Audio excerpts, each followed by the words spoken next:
நமக்கு காலகாலமாக தெரிஞ்சது பூரி தாங்க உப்பி இருக்கும், சப்பாத்தி சப்புன்னு தான் இருக்கும். ஆனால் இன்றைக்கி அத்தனை பேரும் வீட்டில் சொல்லி வராங்க, அந்த கம்பெனி வாங்கிட்டு வந்துடுங்க, அதுதான் நல்லா புஷ்ஷுன்னு சாஃப்டாக வருது.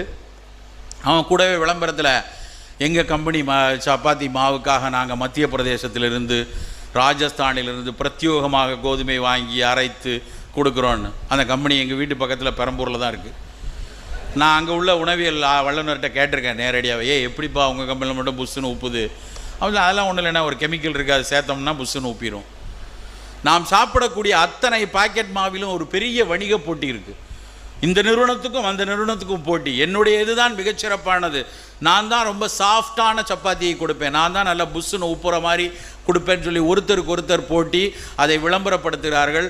அதில் கிராஃபிக்ஸில் அப்படி சுற்றுற சப்பாத்தியெல்லாம் பார்த்து நம்மால் பயந்து போய் மிரண்டு போய் நாம் அதை தான் வாங்கணும், அப்படி இருக்கிறதா நினச்சி நம்ம போய் வாங்குகிறோம். நாம் வாங்குகிற